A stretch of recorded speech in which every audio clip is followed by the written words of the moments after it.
Ladies and gentlemen, good day and welcome to the Campus Activewear Limited Q4 and FY22 earnings conference call. As a reminder, all participant lines will be in the listen-only mode, and there will be an opportunity for you to ask questions after the presentation concludes. Should you need assistance during the conference call, please signal an operator by pressing star then 0 on your touchtone phone. Before we proceed on this call, let me remind you that the discussion may contain forward-looking statements that may involve known or unknown risks, uncertainties, and other factors. It must be viewed in conjunction with our businesses that could cause future results, performance, or achievements to differ significantly from what is expressed or implied by such forward-looking statements. The Campus Activewear's management team is represented by Mr. Nikhil Agarwal, Whole-time Director and CEO, Mr. Raman Chawla, CFO, and Mr. Piyush Singh, Chief Strategy Officer.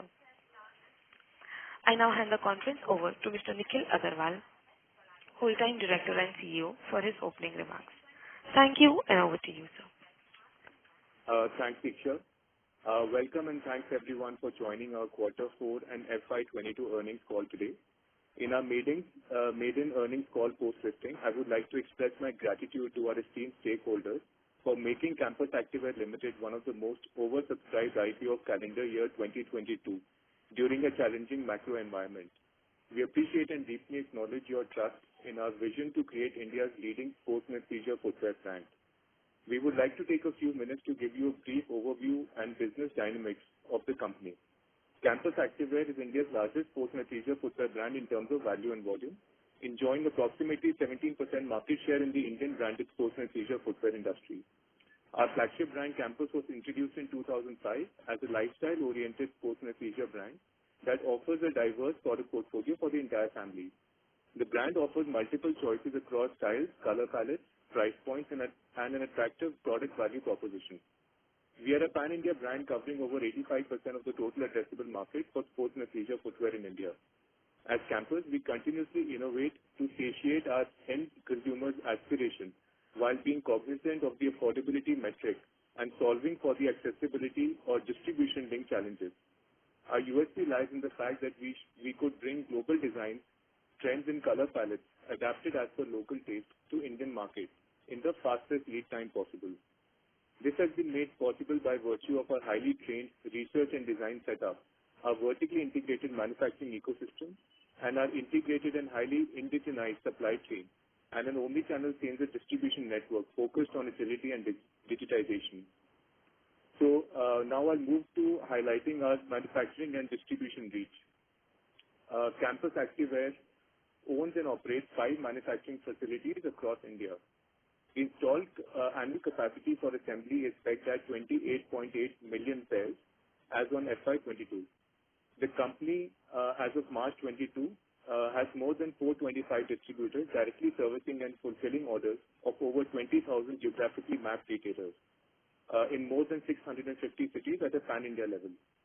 In addition, our expansive product portfolio has been made available through third-party pure-play marketplaces, third-party managed marketplaces, and online to offline B2B platforms such as Flipkart, Amazon, Ajio, Myntra, Find, and Udan, among others, as well as our known e-commerce website. During FY22, we have sold more than 5.5 million pairs through online channels. The e-commerce platform sales registered an impressive year-on-year growth of over 160% during FY22. While disseminating information pertaining our fourth quarter annual FY22 business results, I am delighted to share that Campus Activewear has delivered a consolidated revenue of more than INR 352 crores for the quarter, a year-on-year increase of 28% for the quarter, and an INR 1,194 crores for the year, an increase of 68% over FY21.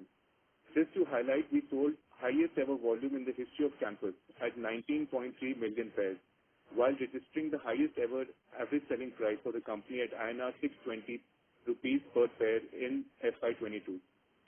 Balance sheet demonstrates a position of strength with robust return ratios such as ROCE and ROE of 29.7% and 32.9% respectively. We are sincerely thankful to our end consumers our channel partners, and our passionate team, which have helped us in delivering this performance, which earmarks the underlying strength and resilience of the brand. As always, we thank you for your indelible support and investment. I will now hand over to our Chief Strategy Officer, Piyush Singh, for his remarks. Thank you. Thank you, Nikhil, and greetings, everyone. Adding on to what Nikhil just said, FY22 has been an exciting year for all our stakeholders, both from an operational and financial performance standpoint. All our distribution channels, product categories, and geographical cohorts have demonstrated robust growth, both in terms of volume and value, amidst a challenging operating environment marked by frequent supply chain disruptions and inflationary trends. Our sales trend over the years have exhibited favorable traits such as sustained premiumization, reduced discounting, industry-leading ASP growth profile, and growing volume offtake. As a result, we registered the highest Q4 and full year performance in the history of Campus Activewear, both from revenue and profitability viewpoint. Despite facing COVID-19 related sales and supply chain disruptions, we registered our highest full year revenue, highest EBITDA, and highest PAT, both in amount and in percentage in FY22. While our trade distribution channel has demonstrated resilience with a year-on-year FY22 growth of 39%, our D2C is on a robust growth trajectory, exhibiting more than 150% year-on-year growth in FY22. In terms of trend line, our revenue has grown at a CAGR of 26% over last 3 years, with volume growth at 16% and ASP growth at 9% over the same period. On the supply chain front, we anticipate a challenging inflationary environment in the near-medium term. Acting proactively on the same since beginning of the calendar year, we started locking in long-term forward contracts for critical raw material categories and undertook inventory build-up based on empirical data analysis with an objective to maximize our sales and gross margin in the coming quarters. Our Q4 performance is an early reflection of our efforts undertaken by the entire team towards cost optimization, which allows us some latitude in terms of cost control and price escalation. We continue to monitor our input costs with a hawk eye for the vigil of our in-house manufacturing setup and for the benefit of our expansive ancillary vendor ecosystem as well. Now, as an outcome of such interventions, both on the supply side and on the demand side, we are pleased with the consumer sentiment and the demand profile witnessed so far in the current quarter and are confident of maintaining our trendline growth trajectory and margin profile in the near to medium term. I will now hand over to our CFO, Mr. Raman Chawla, to take you through more details on the quarter and the yearly performance. Thank you so much, Piyush. Good afternoon, everyone, and welcome to Q4 earnings call of Campus Activewear Limited. During the quarter under review, brand Campus demonstrated a lot of resilience and clocked an impressive revenue run rate across all our distribution channels, despite an adverse impact of COVID-19, which was witnessed in the month of January and February, early across our trade distribution and D2C offline channels. Campus delivered its best Q4, both in terms of top line and bottom line growth. Here is a quick snapshot of financial performance of Campus Activewear Limited. First, I'll take you through the Q4 FY22 results for consolidated entity. The revenue from operations increased by 28.1% year-on-year to 352 crores during the quarter, while encountering tailwinds such as COVID-19 third wave impact witnessed during January and mid-February 2022. EBITDA was INR 78 crores as compared to 65 crores in Q4 21. EBITDA margin stood at 22.3% in Q4 FY22. Net profit for the quarter stood at 39.6 crores with a PAT margin of 11.2%. In terms of our full year results for consolidated, revenue from operations increased by 67.9% year-on-year to INR 1194 crores in fiscal 22, despite a COVID-19 related adverse impact witnessed from April to May 21 and then again in January and February 2022. Our full year EBITDA stood at 243.9 crores as compared to INR 119 crores in fiscal 21, demonstrating a 103% year-on-year growth in EBITDA. Fiscal 22 EBITDA margins stood at 20.4% versus 16.8% in fiscal 21. Net profit for the year, fiscal 22, stood at 124.4 crores with a PAT margin of 10.4% as against the PAT of 268 to 26.8 crores in fiscal 21, which had a PAT margin of 3.8%. Fiscal 22 sales volume registered at 19.3 million pairs as against 13 million pairs in fiscal 21, thereby generating a 48% year-on-year volume growth. Our fiscal 22 aggregate average selling prices, ASPs, stood at 620 per pair versus INR 547 per pair in fiscal 21, thereby resulting in a 13.3% year-on-year ASP growth. Finally, on our net debt to EBITDA ratio has improved from 1.1x in fiscal 21 to 0.7x in fiscal 22, and while our return rate on capital employed has also gone up from 18.5% in fiscal 21 to approximately 13% in fiscal 22, and our return on equity has also gone up from 9% in fiscal 21 to 33% in fiscal 22. With this, I'll conclude and hand over to the operator for question and answers. Thank you. Thank you very much. We will now begin the question and answer session. Anyone who wishes to ask a question may press star and one on the touchtone telephone. If you wish to withdraw yourself from the question queue, you may press star and two. Participants are requested to use handsets while asking a question. Ladies and gentlemen, we'll wait for a moment while the question queue assembles.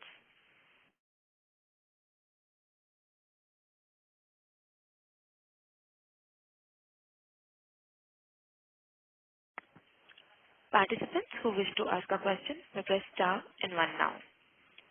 We'll wait for a moment while the question queue assembles.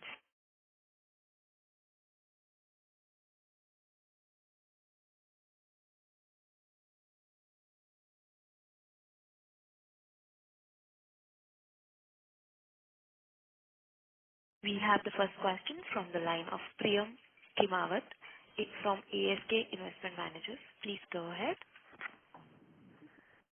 Yeah, hi sir. Thanks for the opportunity. You reported a direct-to-consumer channel sales of around 444 crores for FY22. Can you help me with the breakup of this between online and our EBO channel? Yeah, hi, Piyush this side. I'll take this question up. We typically look at this as our D2C channel, direct-to-consumer channel. In terms of breakup, our D2C online is close to 390 crores, and our D2C offline is the remaining 53 crores for the fiscal year 22. Okay. Sir, and with regards to our margins, we've done an exceptionally great margin in both quarter 4 and FY22. How should we look this going forward, say, because in FY23, I think there would be some pressure on cost inflation as well. So going forward in the medium term, what will be your margin guidance? So, no, great question. See, while we cannot give you a firm guidance, unfortunately, but what we'd like to say is that we've performed remarkably well historically. If you look at our trend over the last 3, 4 years, 5 years, or even 10 years, we've grown at a CAGR of 27%. And our margins have sustainably grown. Both the EBITDA and PAT margins have grown 1 to 1.5% year on year for the last 3 years, continuously since FY19. So we'd just like to say that we'd be continuing with the momentum that the company has demonstrated. And yeah. Yes, you must have noticed that we have taken some proactive steps, as you have mentioned, inflation and all the other transient aspects. So as a company, as a franchise, we have taken some proactive steps of locking in our key raw material prices with longer-term forward contracts and some other cost optimization related levers, along with sustained price pass-through to our end consumers in a regulated manner. With all these interventions, both on the supply side and the demand side, we are fairly confident that we'll maintain our empirical growth trajectory while maintaining our baseline margins, both at EBITDA and PAT levels. Okay. Sir, and we talked during our IPO meet that we'll be focusing on expanding our sneaker range as well as getting into newer geographies for this. Can you let us know what is our current contribution from this sneakers part of the portfolio and how do we see growth going forward in this? In what sort of geography? In geographical spread. Yeah. See, on a directional basis, whatever we have communicated during our roadshow meetings, we are on the right track. We have seen great promise coming in from emerging and from our emerging and frontier markets in terms of geographical spread. On a ballpark level, our core markets are contributing say 50 to 55% of our revenue, while the remaining is coming from our emerging and frontier markets at 45%. And we envisage this kind of a mix to sustain in the near medium term. Okay, so my question was more pertaining to our sneaker portfolio, which I think was around 7 to 8% of total sales. How do we see this going forward? So we are currently still, we are working on that portfolio. It's a major focus area for the company, like we told you last time. So while I cannot share concrete numbers, but I can tell you that we have a very, very good lineup of this portfolio for this year planned. So we are expecting some good numbers out of that. And there is a very thin line of demarcation between sports and athleisure footwear and casual footwear, which we interchangeably call as sneakers. So overall, this is the only portfolio that we are focused on from a larger perspective standpoint and from a market outlook standpoint. So we are again very confident of the product profile and the portfolio that we have launched in the market so far, and we have seen good customer sentiment and response to our products, which has kind of translated into our quarterly numbers and full year numbers. And we expect the same kind of response coming in from our end consumers in the forthcoming quarters as well. Okay, perfect. All the best going forward. Thanks. Thank you. Thank you. Participants who wish to ask a question may press star and 1 at this time. We take the next question from the line of Ankit Kedia from Phillip Capital. Please go ahead. So my first question was on your net debt. We still have around 175 crores of debt, and YOY debt has actually increased despite significant top line and bottom line growth, while our working capital has significantly been impacted. So just wanted to understand what is the roadmap to be debt free, and what is the sustainable working capital we should model? Yeah, so great question, Ankit. Hi, Piyush this side. So Ankit, as you must have noticed during our opening remarks, we have shared part of our strategy that we are proactively investing into our inventory buildup because we foresee some inflationary challenges coming our way. More than inflationary, we anticipate supply chain disruptions to continue, and that's why we have taken a proactive step of building up the inventory watches in order to gain some incremental revenue growth and in order to sustain our margin profile. So from that perspective, so whatever increment in working capital you see, almost 20-25% of that has gone into working capital buildup. In addition to that, in the inventory buildup, In addition to that, you'll also notice that FY21 was kind of a stressed year from a payables standpoint in terms of days sales outstanding, because the company was trying to conserve cash in arduous operating environment. Now, since we have gone back to our regular payable days, which is in line with our FY20 numbers, we have kind of released payments to our vendors in order to ensure that they are in great health, so that they can support us during the coming quarters when FY23 key performance is to be adjusted. Now, based on these two factors, almost 25% of our incremental working capital has gone into inventory, and remaining 70% has gone into the normalization of our payables. Owing to that, part of our operating cash flow has gone into, and you can do the numbers and we can connect offline on what concrete numbers are, has gone into our working capital enhancement. And part of this has been funded by our deadline. While this number looks transitionary in nature, in the near medium term, in the coming years, while we come back to our normalized working capital days, you'll see our OCF to our EBITDA to OCF conversion to come back to our normalized levels of 60, almost 55 to 60% levels to start with. Yes. Sure. My second question is, on the ASP increase. While for the full year we have had around 13-14% ASP increase. On a run rate basis, could you talk of quarter 4 how has been the ASP growth? And incrementally, are we covered for the raw material, or do we need to take more price increases in the first half of the financial year? So great question. So yeah, in terms of ASP increase for quarter four also, we have done almost 10% of ASP increase from 568 to 627 for quarter four. And similarly, going forward, we don't see much of price increase right now because we've already taken two major price increases in the last 2 years. So we are in a comfortable spot that way to maintain our margins. Just to add on, hi, this is Raman here, Ankit.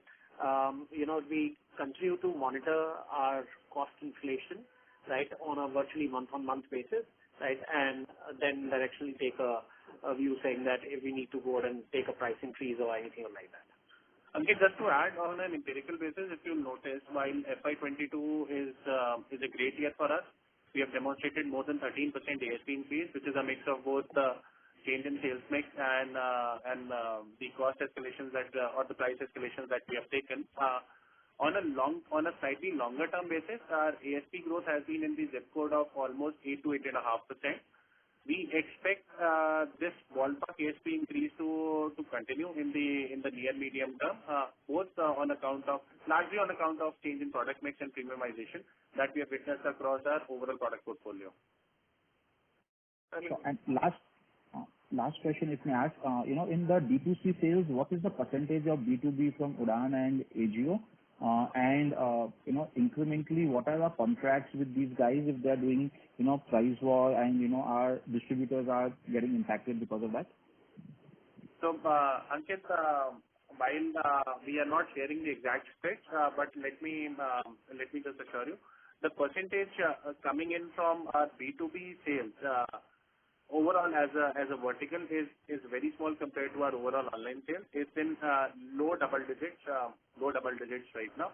So far as price war and all that for kind of a situation is concerned in terms of predatory pricing, let me assure you that over the last 1.5 to 2 years, we have maintained a hawk eye view on how the business operations are being conducted.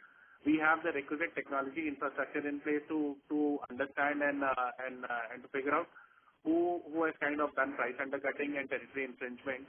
And basis that, we have taken proactive measures across all our partners, be it our distributors, trade distributors, or be it our B2B partners. So far, they have maintained harmonious operations across territories that they've been assigned. And this is something that we have witnessed over the last 6 to 12 months. And we don't foresee any kind of disruptions coming our way because of this channel.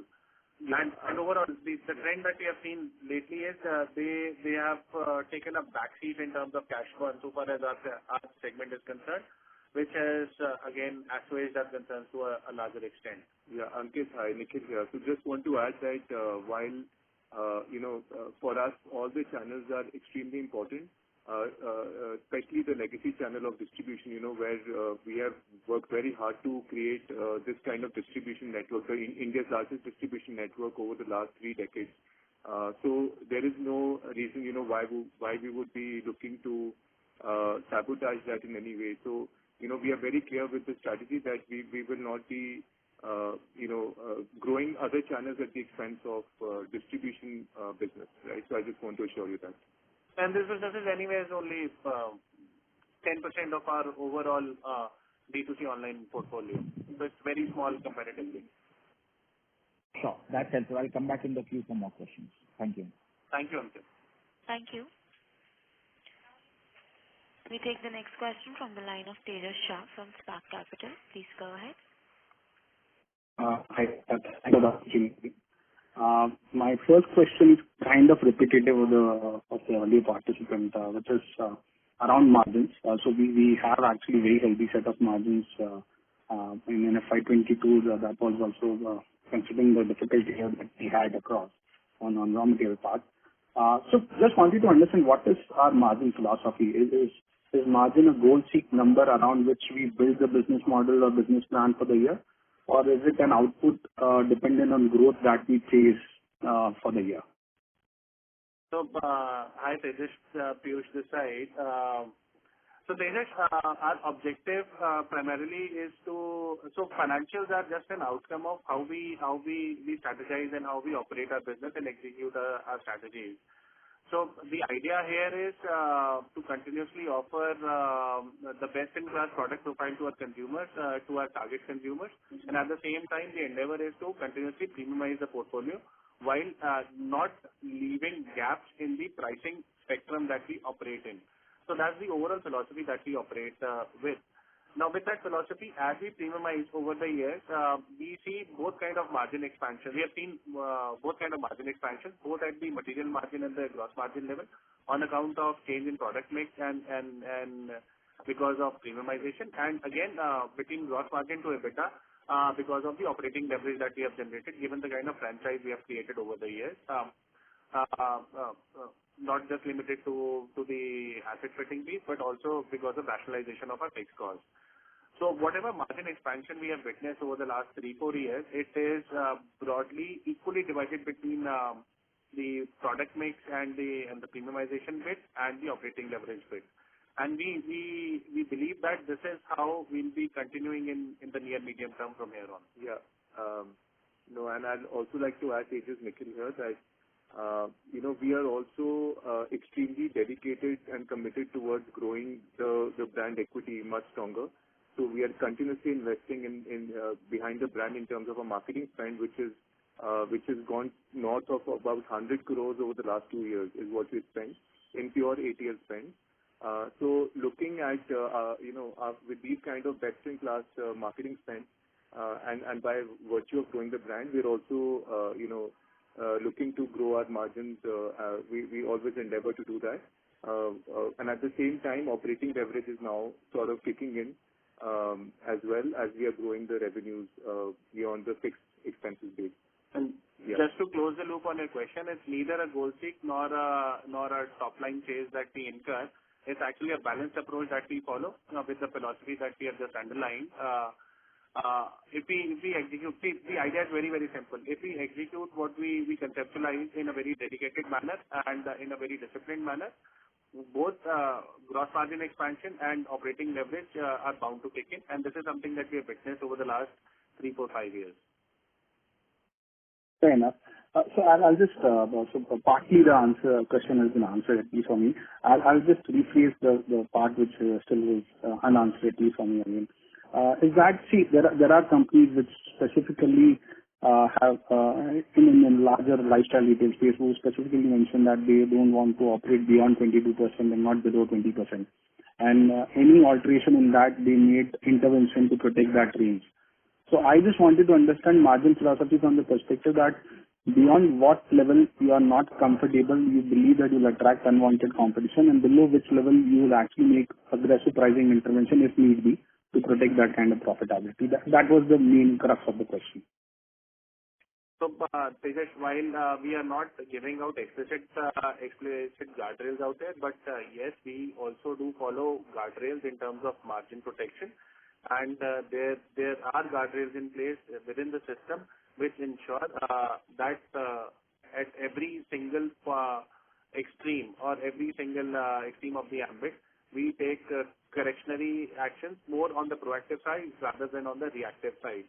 So this is something that our finance department and our CFO monitors on a very, very dedicated in a very, very dedicated fashion, wherein any leading indicators, both in terms of our demand forecasting, our volume offtake, in terms of sales velocity and things like that. It's a very detailed and you can say extraneous exercise that we undertake.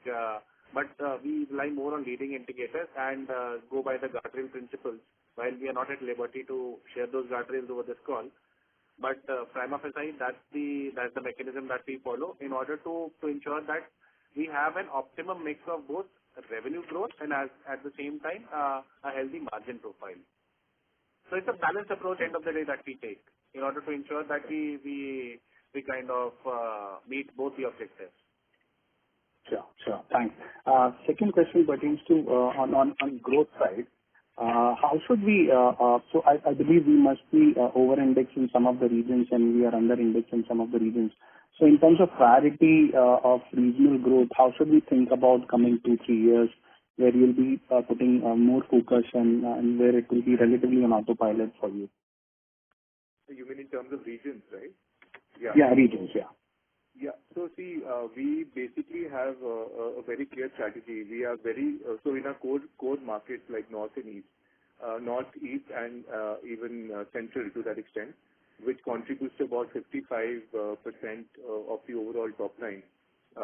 So we are almost monopolizing these markets in a way, and we will continue to do so. We are very, very strong in these markets. Then when it comes to, our frontier and emerging markets, which is basically West and South India, we have a two-pronged approach there, where we are, expanding in both the channels quite rapidly, be it offline distribution or be it D2C online. So D2C online has significantly actually helped us enter the territory of, let's say, South India, for example, where the distribution has historically been not that strong. So it's become a major focus area because of that, and D2C online is complementing our distribution channels now to enter these new frontier territories. Similarly, West India, where we have been very strong, and now we have entered in with our own EBO outlets as well, with our COCO store and franchisee-owned, franchisee-operated stores. Both the models are doing extremely well, along with distribution and D2C online. So all three channels are present there. The approach is quite simple, that we need to maintain our growth and market share and grow that in the core territory. And at the same time, both in frontier and emerging markets, we are taking those markets head on to grow in line with the let's say the entire sports shoe market segment share that these markets command. I hope that answers your question. Yes, it does. Thanks. That's all from my side, and all the best for coming quarters. Thanks, Vijay. Thank you. Thank you. Thank you. We take the next question from the line of Akshay Thakkar from Fidelity. Please go ahead. Hi, guys. Congratulations on a good set of numbers and a good debut. Two questions. One was, going back to the earlier question on working capital. So understand last year was not steady state. Again, this year you might have had compulsions on inventory, on how you're paying payables. If you could just help us understand going ahead, what's the kind of working capital levels or the cash flow conversion levels that you'd want to work with, that'd be helpful. That is question one. Question two was, if you help us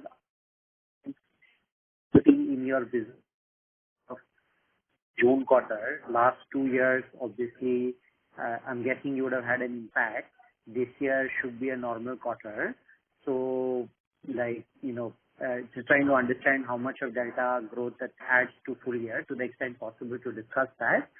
And the third was around gross margins, not to nitpick, but some volatility quarterly. Last quarter the gross margins were higher, this quarter are lower. Is gross margin also cyclical, or we should take Q4 numbers as a starting base and then pricing and sourcing interventions kick in? So those three questions from my side. Thank you. Yeah, hi. Thanks for all the three questions. Piyush this side. So I'll take one by one, starting with the first question around working capital. So see, the thing to understand here is we have taken this two-pronged approach. One around the inventory as a proactive approach, and the other is around payables. Now, I'll start with payables first. FY21 for us was slightly stretched in terms of payables because we were in a cash conservation mode due to COVID-19 and the uncertainties regarding it. Typically, our payable days in terms of day sales outstanding are in the ballpark of 60 to 65 days of day sales outstanding in terms of sales. So far as payables are concerned. Last year, they got stretched to almost 88 days. Now, in order to ensure... Now, as you are aware that we have a very expansive base of ancillary network, and we need to ensure that they are in good health in order to support us for future growth and from a margin conservation standpoint also. Needless to say, from an agility standpoint also. So we have kind of normalized that stretched payables from 88 days to almost back to our normal levels of 60 days in terms of DSOs, day sales outstanding on payables. Now, that has led to almost 80% of our operating cash flow consumption, or 75 to 80% of our operating cash flow consumption, because we've kind of funded almost 90 crores towards normalizing those payables in a way. Now, the second thing, which was more around inventory, we have done slight build-up on our RM and SFG because we see this inflationary trend coming in. We have not only started locking in long-term forward contracts, but we have also started building the requisite inventory for fungible inventory elements such as meshes, raw materials, PU, PVC, and some bit of SFG. Now, that has consumed another 20% of our operating cash flow, which was expected in FY22, and that translates to almost 30 to 35 crores of incremental inventory buildup at our side. Now, once we normalize all these elements, our typical and another, you can say 17-18 crores of our working capital got stuck into our IPO expenses, which is transitionary in nature. Now it has been refunded to the company. To the selling shareholders. To the selling shareholders, because it was an OC, it was an offer for sale OFS. Yeah. But at 31st March, it was locked in from our working capital. All that has come back. So, in a steady state scenario, our EBITDA to OCF conversion is expected to be in the ballpark of around 55 to 60%, and this is something that we expect once this entire thing normalizes in the next 3-4 quarters. So that's the outlook on the working capital side. Now, coming to your second question around, or rather your third question around what is the normalized June quarter. While we are not giving any concrete guidances around it, but if we take the empirical evidence into play over the last 5 years, our first quarter has typically contributed around 17 to 18% in terms of our overall annual top line, and this trend has kind of sustained over the last 5 years. This is not transient in nature. We expect to our June quarter to perform on similar lines going forward as well, because of the seasonality element involved. And the seasonality element also plays into your third question around gross margin, because typically open footwear has lower gross margin compared to our closed footwear portfolio. And first 2 quarters of financial year are heavy on some meaningful contribution. No, they're not heavy, but they have some meaningful contribution coming in our overall sales mix. From open footwear. So the best way to look at it is on a year-on-year basis, we should look at the gross margin profile for a quarterly performance rather than doing a preceding quarter analysis as a base rate. Okay. I mean, Thanks. margin expansion is a very, very key priority. I mean, if you look at, from 2019 to now, we've increased steadily from 46% to almost about touching 50s for this year. Okay. The thing is, just to add one last line on the seasonality bit, our first half empirically has contributed 38 to 40% of our top line, and our second half typically contributes another 60 to 62% of our top line. We've been kind of smoothing the curve over the years. We have changed it from 30-70 to almost 40-60 now, and we expect this to smoothen a little bit going forward as well. But this is what the trend line looks like as of now, and hence the impact on the margin profile as well. Okay, great. But if I look at margins this year and I adjust for the IPO expenses, clearly not. Should I take that as the base when you say you aim to maintain or increase, or should I take the reported numbers? Sorry to interject. The IPO expenses were not a part of P&L. It was just a balance sheet to cash flow routing. Amount recovery. Okay. Shareholders, yeah. So it has no impact on our P&L or our margin profile. Only a cash flow impact. It's not yet written, recognized in books of accounts. So you have not recognized through P&L, you've done it directly through the balance sheet, is it? Yes, through the balance sheet directly. Because this is not a company expense actually. The IPO expenses are to the selling shareholders, which was completely over. It was just an advance given on behalf of selling shareholders, and now it has been recovered. Correct.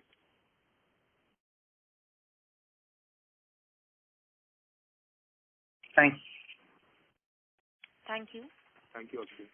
We take the next question from the line of Jaspreet Arora from Equentis CMS. Please go ahead. Yeah, hi. Thanks for greeting, gentlemen.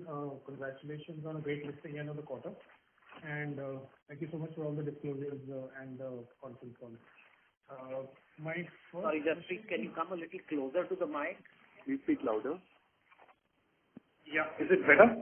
Yes, far better. Thank you. Yeah, I'm so sorry for that. So, great quarter and listing, and thanks for all the disclosures.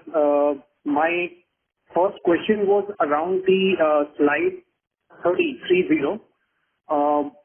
right, where you've given the price segmentation and the three buckets, the entry, semi-premium, and premium. So, as per my quick calculation, wanted to check if by volume, would it be right that 70% is coming from the entry and the next 30% between the semi and the premium segment? By volume. Jaspreet, while I can give you some directional sense out there, it's not 70-30, but it's more like 45-55. Yeah. 45 or 55. What's 45? You can say 45 coming in from our entry segment and remaining 55% coming in from semi-premium and premium. Okay. Got it. So related to that was the, our premium segment where we are competing, where the pricing is about 1,500 to 3,000 and around that segment. When we have, pricing in that, so one is obviously the cost stroke margins that we are trying to get there because obviously it's premium product. And the second is, the price proposition or the value proposition that we're offering to the client, and last obviously being the closer we getting to that border where we cross and, the likes of Yuma and us likely become more attractive. So just wanted some color or thoughts in this bracket, what exactly goes into or whatever you can share into the pricing of this particular bracket. So 4 to 5x. So what we typically do is we follow a cost MRP kind of matrix, starting with our economy to our semi-premium to our premium portfolio.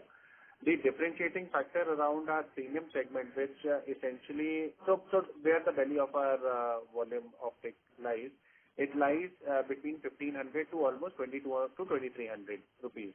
So that's the belly in this segment, so far as volume offtake is concerned.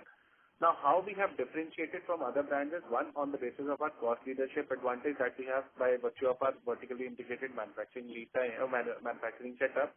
We are one of the lowest cost producers for the same kind of product that our competitors have to offer in this market. And second, we have of late over the last 3 to 5 years, we have done a lot of ATL spending, a lot of advertisement spend towards creating that aspiration in our target audience. So if you look at our last 2 years performance only, we have spent more than 100 crores towards brand building alone, and this has gone a long way towards creating that aspiration in our target audiences. So if you do a like-to-like product comparison, you'll get your answers as well. What is something that we are offering as a product vis-a-vis what the competition is offering, plus the push. Yeah. At the same time, you see, whatever value proposition that we're giving, like you mentioned, it's significantly higher than any other competition, be it domestic or a MNC brand. So generally, any of our portfolio prices are at least 4 to 5x cheaper than the similar, let's say, comparable MNC brand product. So that's how we operate, and that's the biggest USP for us as a brand and as a product company, right? So I hope that answers the question. So basically, from 2,000 to 3,000 rupees segment, this is a key focus area for the company going forward as well. And the kind of products that they're giving in that range are being sold by the MNC brands at not less than 8,000 to 10,000 bucks. Okay. Got it. And basis, the last couple of years, history or whatever, COVID, that phase, what percentage of sales would be during so-called sale versus the full price, whatever that you've tracked, you've been able to track? Given on the MNCs, it's much larger during those phases. I'll give you some aggregate discount. Yeah, we can. So, see, 60% of our sales even now is coming from trade distribution channel, and Okay, right. 40% of our sales comes from our direct-to-consumer channels. So Yeah. even on, so just to give you some color on the online channel, which contributes up to 35% of our sales, our aggregate discount on this channel has always stayed below 20% since inception. Okay. And Which is the best in the class, by the way. Like, you will not find any other footwear brand who's operating in lesser aggregate discounting than this. Okay. And Got that. trade distribution, which is a B2B format, so it's Sure. not that relevant because the metrics is more relevant on the retail side. Got it. And just lastly, one of the vectors you mentioned on slide 25 was product diversification via expansions into light categories. If you could talk a bit more here, what exactly are we referring? So, by allied categories, we mean, the range of sneakers, for example, like similar to, just to give you an illustration, like how Adidas has a Stan Smith range. So those kind of shoes is what we call casual shoes range as well, right? So that is something that also we are focusing on. But apart from that, in terms of allied categories, we are not looking to diversify anytime soon into, let's say, apparels or any of such accessories. Given that, there's a massive opportunity in the segment that we're currently operating. We're the market leaders here, and we don't want to divert our focus or take our focus away from the core segment. So we are very clear with that, and until we have a very sizable market share and are comfortable in this position, we would not be looking to expand into any other allied categories. Understood. Thanks, and that's helpful. Great going. Thanks so much, and all the best. Thank you. Thank you. Thank you. We take the next question from the line of Akhil from Centrum. Please go ahead. Hi. Thanks for the opportunity. My first question is on the B2C online part. I think in the previous question, you mentioned that we are using that channel to penetrate into our emerging and frontier markets. Would you be able to bifurcate, like, how much of B2C sales, online sales is coming from our emerging and frontier markets, while and how much is coming from the established markets? Yeah, while I can give you a directional sense, Akhil, around that, see, as an anecdote, South India, especially the 3 South Indian states, are frontier markets for us. So we, as a management, decided that as a strategy, let's D2C online be the spearheading channel for these markets, because rolling out physical trade distribution network is, one, time consuming, and second, you need to identify your demand micro market, your cohort, and your customer persona before entering into any market. So it's time consuming as well. So it's resource intensive as well. So as a result, we have successfully penetrated in the South India market. So for example, if South India is contributing roughly 10 to 12% of our overall top line, 80% plus of that is coming from our D2C online channel. Similarly, West is an emerging market for us. Here we have followed a similar strategy, and then we did a very optimized entry into this market using trade distribution as a network. So now, while trade distribution contributes the lion's share, almost 30-35% of our emerging market sales is coming from D2C online. From our D2C online network. So directionally, see, on a company level, 60% of our sales come from trade distribution, 35% comes from D2C online, and the remaining 5% comes from D2C offline, which is our own stores. Got it. And this is just from a brand equity perspective, right? Given that in a trade channel we are more established in north market. How does that differ when we sell through the online channel? I mean, I'm assuming, like, not just the efforts required to put trade channel in south and west on a higher side, but also the brand equity might be slightly weaker as compared to our north market. So anything which you can highlight, how does it differ basically if we sell through online channel versus the trade channel? Yeah, so like I told you earlier, we have one of the highest, marketing spends amongst all of the peers. And in sports shoe segment, I can tell you that there is nobody even close to this kind of ATL spend that we are doing. Now, we are again the only company who are investing proportionately higher, disproportionately higher actually in our in our digital channels, in our online channels as a marketing spend. I cannot give you a number, but it's significantly higher than any other competition. So that has also significantly helped the company gain market share and create brand equity, through the online medium into our frontier markets, where traditionally the brand has not been present.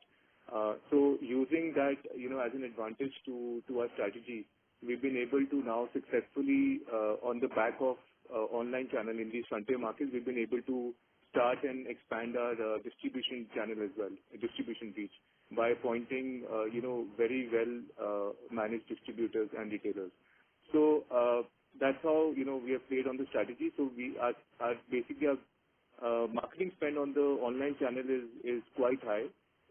And that's how we're managing the operations. And just to add to it, Akhil, see, in terms of market size and our revenue contribution on a geographical perspective, we are fairly indexed at par so far as North, Central, East, and West India markets are concerned. So, if, for example, 20% of the overall sports and leisure footwear market is based out of West, we are more or less at par with that market sizing so far as our own revenue contribution is concerned. The only the markets which are left are frontier markets for us, where we have taken a very differentiated approach, wherein D2C online has been used as a spearheading channel to establish the beachhead. And then trade distribution would follow suit once customer persona and demand micro markets are identified. Got it. Right. This is helpful. And the last question is on the A&P spend. You mentioned that we spent around 100 crores on brand building for the last 2 years. Would it be possible to share, like, as a percentage of sales, say average FY18 over 20, how much you spend as a percentage of sales in A&P versus FY22? Sure, Akhil. So we are spending close to 6 to 6.5% of our revenues, of our overall revenues in our ATL spend, for both the channels put together, for basically all the channels put together. And how much that was historically? If say FY18 to 20, if I have to compare, it excludes 21 because of pandemic, but 18 to 20. Sure. So pre-COVID times, this was generally in the range of 4 to 4.5%. We've increased it by 200 basis points, basically because we've flowed back a lot of the operating leverage that has come into the company in the last 2 years. We've flowed that back into the marketing spend without impacting the margins, right? Because we've had other levers to sort of grow the margins alongside the operating leverage. So that's how, we have come to this number of 6.5%. And while I don't want to give you guidance, but I can tell you that it's as the top line is growing, the revenue base is growing. The absolute quantum of this ATL spend is now material enough for us to sustain any kind of, campaign, how intensive, it might be. See, Akhil, our philosophy is very simple. We are trying to accentuate the experience of our end consumers around a trifecta of aspiration, affordability, and accessibility. Over the last decade, we have already solved the problem of, we believe we have to a larger extent solved the problem of affordability by offering the best product value proposition and accessibility by rolling out the most expansive distribution network, be it online or offline. Now we are spending more and more money towards enhancing or elevating your experience towards aspirational part of the trifecta, and that's why we have upped the ante so far as our ATL spends are concerned and taken it up by 2 percentage points from 4.5 to 6.5 percentage points. We believe in the near medium term, as Nikhil has rightly mentioned, we'll be maintaining this kind of a trajectory in order to elevate the brand experience and the overall aspiration and halo around it. Sure. This is helpful.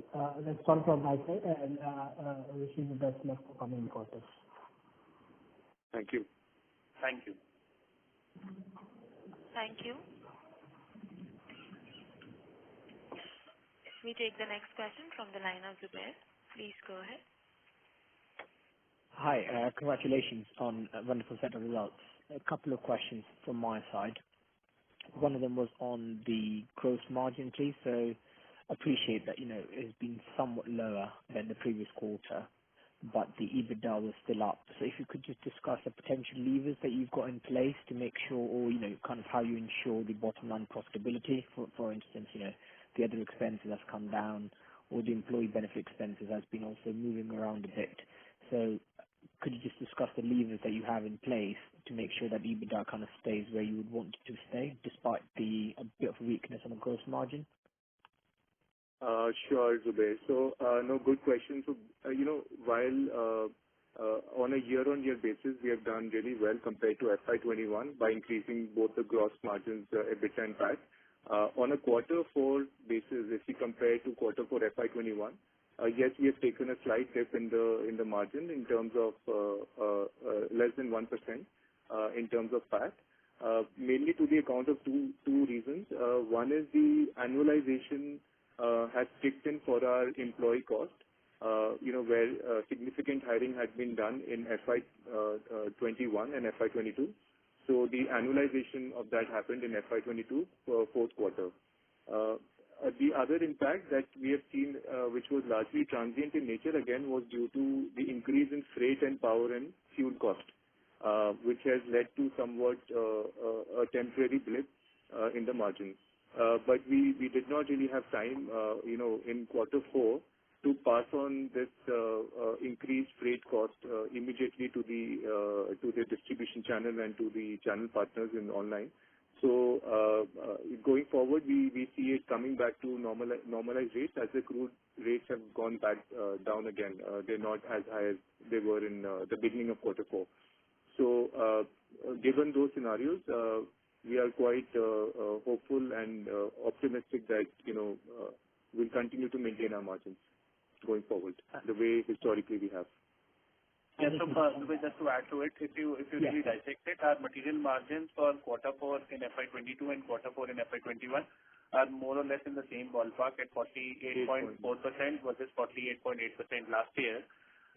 The transient blip that Nikhil just spoke about shaved off another 60 basis points because we had just taken a price increase in December 2021, which was quarter three, and there was a certain in addition to this power and fuel and freight spike because of the crude spike happening in January, there was a reset of GST rate from 5% to 12%, which was announced by the government overnight in January. That has also contributed to a large extent towards this gross margin dip of almost 1% on a year-on-year basis for the fourth quarter. But rest assured, we have taken enough steps and enough operating leverage has kicked in for us to preserve our EBITDA margins, not from a quarter-on-quarter perspective, but from a near medium-term perspective as well. Yeah, so that makes sense. We're very supportive. And understanding this, how often can you pass on that cost? So for instance, what's the propensity that the business would possess the ability to pass on? So could you go from here and have an extra 10% increase before hurting the demand? So, yeah, Zubair, we've demonstrated this exact scenario very successfully over the last 2 years post-COVID, where we have had significant inflationary experiences, once in 2021 and then again in 22. And both the times we've as you can see the trend of the company, we've in spite of passing all of that cost to the end consumer, we've actually grown our margins.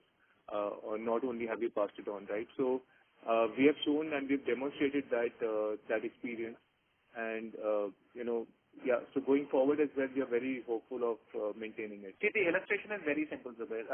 Even if there is a once in a lifetime kind of raw material inflation of say 15%. Our cost to MRP matrices are such that that it's only 1/4 or 1/5 of the overall MRP, right? That's the kind of spectrum we operate in. And even in that, 60% is raw material cost and 40% is our value addition cost. So if you really look at it, a 15% inflationary impact would only translate into a sub 5% MRP impact. So on a median base of say 1,500 rupees, that 5% roughly translates to less than 100 rupees, that is 75 rupees. So we have demonstrated time and again enough price elasticity at our median price point, way higher than this 5% escalation, that we can successfully pass on to an end consumer. And this is something that we have successfully done over the last 2-3 years without causing any demand erosion or volume offtake impact. And we are confident that so long as this stays in the same ballpark, we should be able to handle this well. And just one final question from our side would be on the EBO side, if you could just share some statistics on what's happening there, because I remember I think there was about 100 stores, and I see that the balance sheet obviously has somewhat increase in the the leases and the right of use assets. So do you want to understand that, do we see more of that coming onto your balance sheet, or are these a flagship locations that the business has now kind of sorted out, and then the rest of them would be taken by the more franchisee side, and don't really see more further uptake on these right of use or leases? Sure. So see, as of March end 22, we have basically closed it at about 107 odd stores, of which roughly 30, about 50 stores are basically 40 stores, sorry, are for franchisee owned, and the balance are basically company-owned, company-operated. Now going forward, so this was largely, this mix was largely because first 2-3 years we've taken our time to demonstrate a very robust COCO model for our franchisee partners, and only lately since the very first year of FY22, we've started opening franchisee stores. So going forward as well, the strategy is very clear that we are not firstly a retail brand, right? We are a consumer brand. So we don't want to get into that retail play. For us, EBOs act as a very, very good complementary channel, for firstly showcasing the entire breadth of range that we have, the most expansive range in the country that we operate with. So we are able to demonstrate, that expansive range very successfully through our EBO channels, to not only to the end consumers, but also to our retail partners, on ground, in various cities where we operate. Also, through our EBOs, we've been able to very successfully premiumize our range, where, it's much more easier for us to sell a shoe north of 2,500 or 3,000 rupees. So, because of these complementary benefits, that's the strategy with which we have taken this approach to open our EBO outlets. And going forward as well, we would be looking to open at least 100 to 100 odd stores, on a year-on. This is just a tentative guidance, but majority of them would basically be franchisee-owned, franchisee-operated, and very, very few, of them would be company-owned. So we don't see a major capital expense going forward on account of our EBO outlets. So Zubair, the strategy is very, very simple. We have perfected the model. We have kind of demonstrated the earnings profile that you can get out of a campus-owned exclusive brand outlet to our franchisee partners. We have empaneled leading franchisee partners all across the country, and now the idea is, so whatever number of stores we open from here on, 80% of that would be franchisee-owned, and we would only be entering using our company-owned, company-operated stores in the flagship locations. So going forward, we are going to follow a hybrid strategy, more lean towards asset light compared to asset heavy. Perfect. That was my question. So incremental store openings, 80% would be franchisee. That's very helpful. Absolutely. Thank you very much, guys. Really appreciate your time. Thank you. Thank you. We take the next question from the line of Shashank Agarwal. Please go ahead. Yeah. Am I audible? Yes, go ahead, please. Yeah. My question would be, do you plan to become a B2C player by offering products directly to consumers in the marketplace model? And my next question would be, what is the advertising percentage directly towards the marketplace model? No. So, hi, sorry, what's your name again? Shashank. Shashank, I just want to say that we know like I said earlier, all channels are extremely important for the growth of the company, and we are looking at it from an omni-channel perspective. That's the strategy for the company. The strategy is not to focus purely on D2C online, for example, like you said. And, as an omni-channel approach, so far we have, given sales in the ratio of 60-40. 60% from distribution, 40% from B2C channels. Again, I cannot give you a guidance going forward, but I can just say that this mix would not drastically change probably, right? So just to assuage some concerns that we would not become an online-only brand, if that's your question. See, our philosophy is very simple. All three channels that we operate, be it trade distribution, be it our online or be it our own D2C offline channels, are complementary to each other. They have complemented each other's growth in a certain way. Like EBOs have complemented the premiumization of our distribution network. Online has led to the entry of trade distribution into frontier and emerging markets. And similarly, by virtue of our trade distribution, our online channel became so successful because people were already aware of the brand and they were kind of aware of the size and fit because it's a touch and feel category. So all three channels are equally important to us, and that's why we are focusing on an omni-channel play, where the idea is to offer a seamless purchase experience to our customer, irrespective of the customer journey they follow, whether they become aware of the brand online or offline, whether they kind of, you can say, use or touch or feel the brand online or offline, or they end up purchasing the brand online or offline. We have to be there, present at every single milestone in order to ensure that there are minimum drop-offs and we end up owning the purchase journey of every single customer. That's the philosophy. It's channel agnostic. We are an omni-channel play for the longest time. Okay, thank you. Got it. Thank you. We take the next question from the line of Arpit Shah. Please go ahead.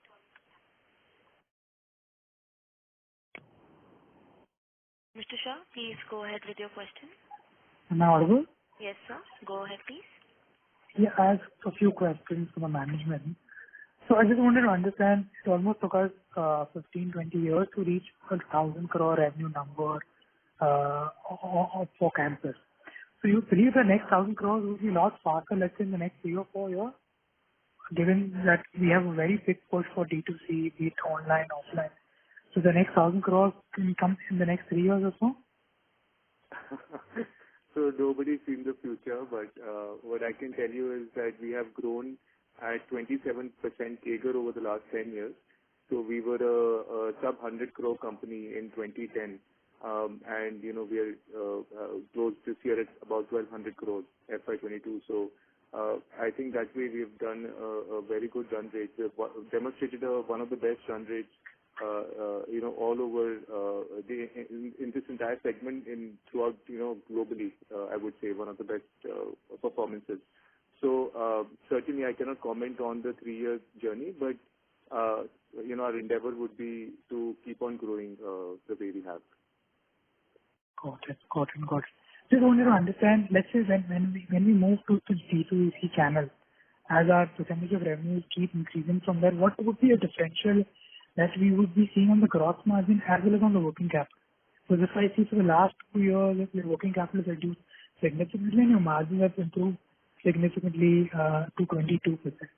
So for every 1% increase in D2C, what is the differential that you would see in your gross margin and your working capital? Yeah. Hi, Piyush this side. So, while we are not, we are not at liberty to share the exact segmental margin profile across our channels, but directionally, so far our D2C channel has led to a better margin profile compared to our conventional channels. And that's why, as our mix has changed over the last 3-4 years, you have seen an incremental improvement in our EBITDA margin and in our PAT margin profiles. So, but that said, we are also leveraging opportunities in our conventional channels, and of late over the last 2-3 years, despite COVID, we have managed to kind of sustain and maintain or better our margins in those individual channels as well. So as a composite portfolio, we have shown improvement on a sustained basis over the last 3-5 years in all kind of margin profiles, and we expect that going forward, as Nikhil has mentioned, we will kind of not only maintain our growth trend line, but we would also maintain our margin baseline, while the endeavor is to better all three aspects from here on. Got it. And is there a possibility where we can actually drive much faster growth by increasing our ad spend? the ad spend currently at 6 and 6.5%, and let's say if you take it to 8 or 9%, because our operating margins are already at 22%. And by increasing the ad spend, can you believe that you'll be able to improve your competitive edge in the market? I mean, yeah, that goes without saying. Yes, and that's the reason why we have accentuated our ad spend by 2 percentage points, because we believe that creating aspiration is equally important as offering the best product value proposition and the best distribution network. So everything goes hand in hand, and that's why we are now focusing more on our ad spend increasing. Yeah. Also, with ad spend, as we're increasing the demand of offtake, we're also working parallelly very aggressively on our supply chain, to be able to fulfill all of that demand. So that's a key priority focus, going forward as well. Got it. So what makes Campus a lot different, let's say, from other players, and what really keeps the management awake at the night, like in terms of competitive scenario? So in terms of competition, there would be at least 100 or 200, I would say, private labels in a way. I wouldn't even call them brands. That's the nature of the industry, and they are basically segmented. These are very small regional cohort players. They operate in a very small zone. And Campus is the only one, the largest and the only company that is a true pan-India brand in sports and athleisure, category. So there is no true blue competition for Campus. There is no single other brand that sort of competes with us in that sense. So honestly, there's nothing really that keeps us awake at night from a competition perspective. In that sense, we see a very good demand, and also the brand equity has only grown stronger, much stronger in the last couple of years. So we really, in terms of competition, we are fairly covered in that sense. Completely ourselves. And so yeah, I don't know what else to. I'll just add to what Nikhil just said. We are fully cognizant of the fact that competition always exists, and if there are opportunities, if there are small pockets of higher margin realization opportunities, people would also come in and crowd that space. But at the same time, our endeavor is to strike a fine balance between our trend forecasting, our demand forecasting, our planning function, and sweating out or optimizing our vertically integrated manufacturing ecosystem. At the same time, supplying the right merchandise at the right place, at the right time, and at the right price to our channel partners and end consumers. Keeping that fine balance in place is something that is our endeavor. And so far as, we've been fairly successful in maintaining that, and the endeavor is to always strike that fine balance going forward. Got it. And as Campus, as a company, you will be generating close to 125 to 150 crores cash flows every year. So what will your typical reinvestments look like? Would it be going to CapEx, debt repayment, or would it be coming out as cash to shareholders in terms of dividend payouts? What will be the reinvestment plan? Yeah, hopefully, as we generate, like we told you earlier, 55 to 60% OCF going forward. Large part, certainly there would be some dividend payouts. We don't need all of that cash to be reinvested into the company. So that is quite likely, but we can't say for certain right now until we generate the cash. So long as we have growth opportunities available, we will try to plow it back into growth opportunities and try and optimize the stakeholder return to that extent. Giving you any guidance around dividend payouts would be premature at this stage because we have so much to do from here on, and everything sounds very exciting from here on from a strategy standpoint. We are not at liberty to share everything at this point in time, but in the coming quarters we'll be unfolding. Sure. So as let's say the Campus, what kind of consumer advantage Campus would have? Would it like to be, let's say, a value player, or would it like to be a design player where it's aspirational, but at the same time the value is also lower in terms of the value aspirational buy for a customer? So where you would continue to keep your margins low and the competition stays away. What would be the proposition that you would have for the customer? So you've actually nailed it in the question itself. While only one difference is there, we are not going to work on low margins. That's very clear. But besides that, certainly, we want to